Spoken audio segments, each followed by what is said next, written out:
Il capolavoro dimenticato da Atlante di Roberta Moscati. L'amnesia della grandezza. Immagina di svegliarti un bel giorno. Ti alzi stancamente e ti trascini verso il bagno. Ti lavi il viso, senti l'acqua fredda sulla pelle, poi alzi lo sguardo verso lo specchio e d'un tratto inciampi in te stesso. Ti guardi e sembra che non ti riconosci più. Quel volto ti è familiare, certo, lo vedi da una vita, eppure senti che non ti appartiene. In quel momento, in quel silenzio del mattino, ti assale una domanda che fa male.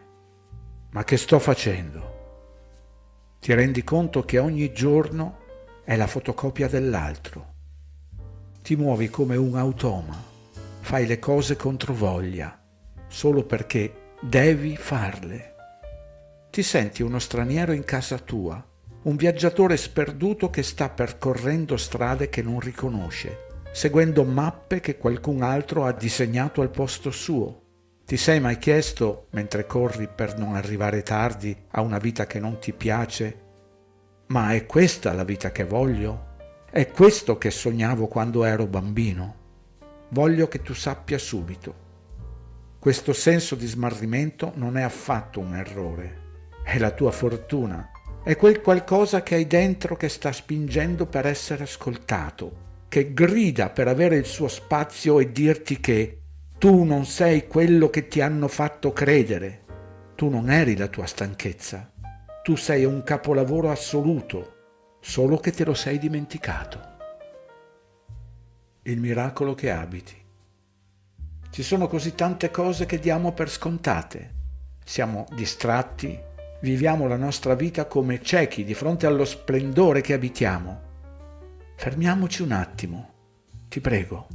Guarda la precisione meravigliosa con cui sei fatto. Il tuo corpo non è solo un ammasso di carne e ossa. È un sistema sacro di 37 trilioni di cellule che comunicano tra loro con una grazia e una potenza che nessuna tecnologia umana può nemmeno osare immaginare. È un miracolo che accade sotto i tuoi occhi ogni secondo, mentre sei distratto da 1000 pensieri.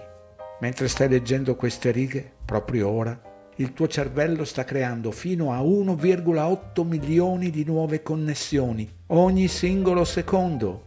Non esiste miracolo più grande.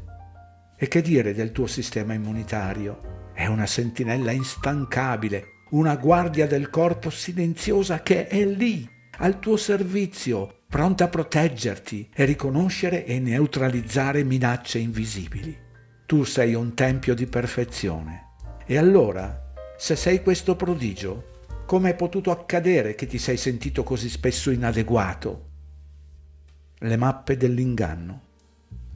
È successo perché ti hanno modellato come una statuina di porcellana, non per cattiveria, ma perché è così che funziona la cosiddetta educazione. Ti sono stati consegnati pezzetti di una mappa che contenevano l'idea che dovevi avere di te stesso. Si trasmette tutto a scatola chiusa, secondo il principio che se tutti fanno così, sarà giusto fare così. Capisci cosa è accaduto? In quell'istruzione che ti hanno passato, al primo posto c'era sempre l'apparenza, la facciata. Ti hanno insegnato a non tirar fuori il tuo vero modo di pensare, a nascondere le emozioni profonde e i tuoi veri desideri. E così hai iniziato a dubitare di te, anche di quello che ti diceva il tuo corpo. Ti sei convinto che fosse normale sentirti a disagio.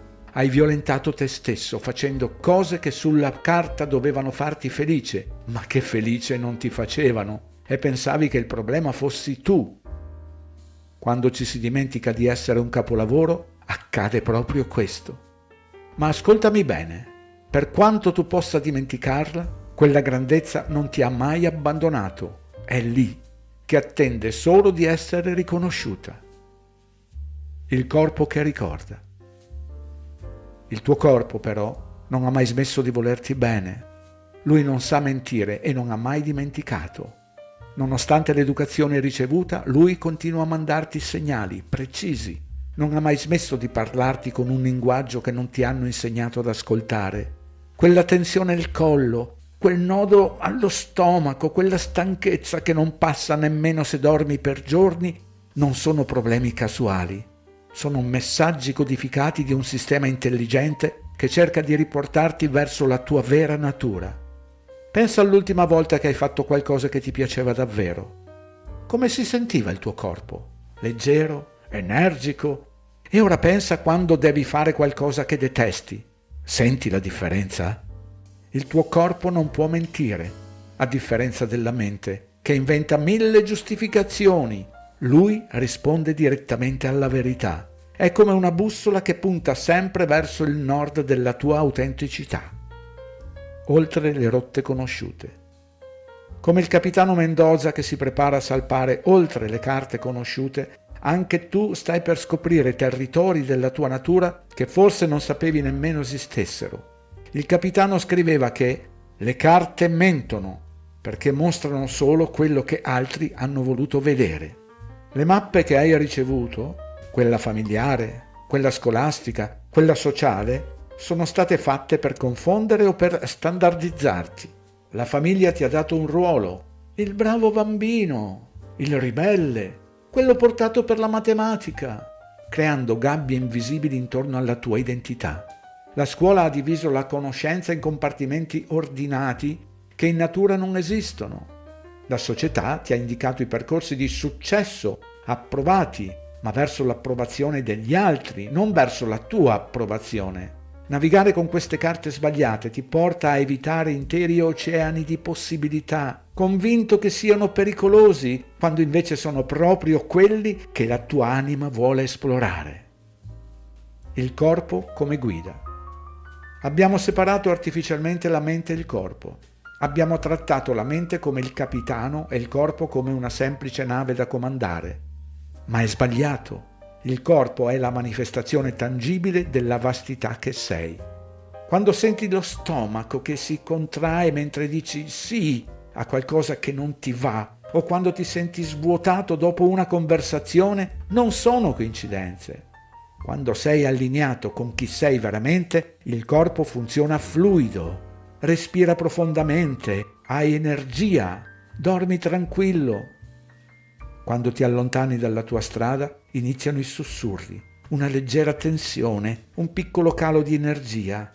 Se li ignori, diventano grida, dolori cronici, stanchezza profonda. È come quando devi dalla rotta sicura in mare. All'inizio il vento cambia appena, ma se non ascolti, arriva la tempesta. E il risveglio dall'amnesia. Qual è la soluzione? È più semplice di quello che pensi. Si tratta di ricordare, è un processo di sottrazione, un togliere gli strati di condizionamento che hanno nascosto chi sei. Ti invito a cambiare prospettiva e se quelli che hai sempre considerato difetti o stanchezze fossero in realtà indicazioni preziose della tua unicità, immagina di trovare una mappa antica nel solaio di casa tua, una mappa che mostra passaggi segreti e tesori che sono sempre stati lì, ma invisibili ai tuoi occhi. Con la stessa meraviglia ti invito a esplorare gli spazi dimenticati del tuo essere. Questo ritorno a casa richiede onestà e coraggio. L'onestà di ammettere che hai seguito percorsi non tuoi e il coraggio di mettere in discussione le certezze che limitano i tuoi orizzonti. È tempo di ricordare. Nel prossimo capitolo scoprirai come decifrare il linguaggio sottile ma preciso di questa bussola interiore, l'accordatura naturale. Come ha scritto il capitano Mendoza nel suo diario, la vera scoperta non inizia con l'esplorazione di nuove terre, ma con il coraggio di guardare oltre le certezze che limitano i nostri orizzonti. Link nella descrizione.